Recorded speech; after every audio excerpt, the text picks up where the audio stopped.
There are some brain waves like alpha, beta, theta. How are they related to sound healing? In our normal life, when we are going through a thought process or there's several thoughts in our mind, we are in the beta state, wherein we are using those beta brain waves. Right. Brain waves, we are all aware. The nervous system sends some waves to our brain, and that is which brings thoughts to our mind. And so what happens is that when we are in the beta state, we are in the thinking state. Thoughts one after the other, one after the other. Normal beta state, fine, because that's life, that's what we do. But there is an aggressive beta state wherein there's several thoughts. Like we can't deal with the kind of thoughts that are coming to our mind. So, kya ho raha hai? Normally, we are very anxious. We have that fear. It triggers a flight and fight mode. So, our nervous system has two kinds of reactions to the life that goes on around us. So, one is the sympathetic nervous system, one is the parasympathetic nervous system. So sympathetic nervous system, flight and fight mode, always ready. That's what we humans do, because that's what our mind has been trained to.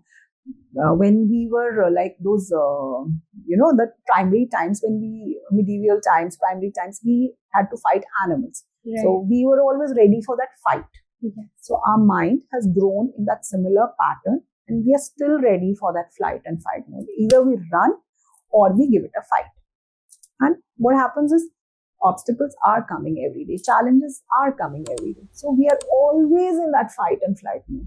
But there is another nervous system, which is the parasympathetic nervous system, which says that how will you deal with life like this? Every day you're dealing with challenges. How do you deal with it?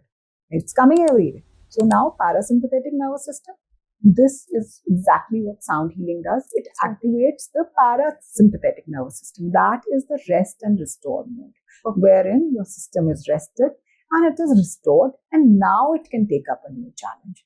So what happens is, through the sound healing, we take you into alpha first and then theta, mode. What happens there is alpha, you are more focused. You're more focused to my sound. I'm doing sound healing. You're listening to my words. And then you start flowing with my words. Now, once you're flowing with my words, you get into the theta state, which is a waking consciousness state. Right. You are not sleeping, or all else. There are two stages where you can be sleeping also. That's also something that happens with people. People do sleep and snore, or else you might be in the waking consciousness stage. So that is where your body relaxes, it restores. Also, when you're sleeping at night, that is why people say that you need that sleep. Why do you need that sleep? Because that is the time when the body is getting restored. The energy is coming back to you. Your cells are reworking on themselves. They're re-energizing themselves. So that is where the theta stage comes in. The theta brain waves are functional during that time. So that is very essential, and that is how sound healing actually works. So now can you explain what does these bowls and instrument mean? Definitely. So these are mallets with which you play these bowls. These are brass bowls, and basically they are chakra healing bowls. Okay. I'm sure you must have seen the Tibetans. They have been using these bowls for meditation, for healing. It's been since ages they've been using it. And I think the Buddhist monasteries, whenever you cross a monastery, you will get to hear these sounds. These are beautiful sounds. Every bowl deals with a separate different chakra. We have 7 energy levels or 7 chakras. So actually we have 108 chakras. That's what you told me last time. But then the prominent ones, there are 7 chakras. Jinke saath hum deal kar sakte. The other chakras are not that predominant, so we can't deal with them.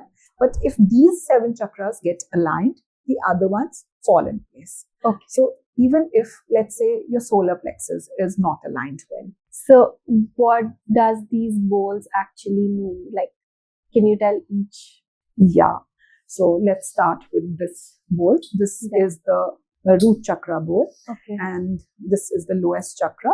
Okay. Gives you rooting or grounding, or I would say it makes you feel secure. Okay. Yes. So this is the sacral chakra.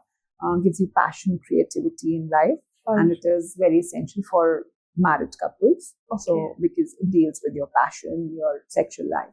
I mean, Right. it helps you work on that. So if somebody is going through a marital issue, Yes. can the both partners come They at the should same come time? together. Okay. They should come together. It helps. So because and in that case, we do a different kind of a meditation where Okay. they have to hold hands, and Okay. that's how we go about it. Okay. So it's a very different kind of a guided meditation. Okay. Because when we do the guided meditation, it is a journey that we take you on. So when a couple comes and they're holding hands, we tell them to go together on that Okay. journey. So it's like a very different kind of a journey that we Right. go on. So that's even more beautiful if they do it together. Okay. Works better for them. Okay. So like I said, this is the sacral chakra. And then coming to this is something that is very important for all of us. It's the solar plexus chakra, like Okay. I told you. Yes. Very important in every which of the way. That is the core of our system. Okay. So it works very close to the navel button, and it gives us energy to deal with the day-to-day life. Then moving on to the heart chakra. This is again a very, very very important chakra. In fact, all of them are very, Very important. They deal with different sectors of your life. Yes. Physically and dealing with the social pressures, dealing with your mental strengths, everything. Right. You can, sort it out Right. once your chakras are healed. They are Right. all aligned. You can deal with everything. So moving on, this is the heart. Where did I? Yeah, this is the heart chakra. This is the throat chakra. Okay. And then this is the third eye chakra. Okay. Yeah, this is the third eye chakra, and this is the crown chakra. Okay. So this connects you to the universe. This is something that aligns you to get connected to the universe. Right. Okay, so you focus here, you go up. Right. And this also helps in your spiritual awakening. Yes, it does. It does. So exactly, like if you get aligned with the universe, it gives you spiritual awakening. Right. So, but this journey from here to here, you should do it with a guru.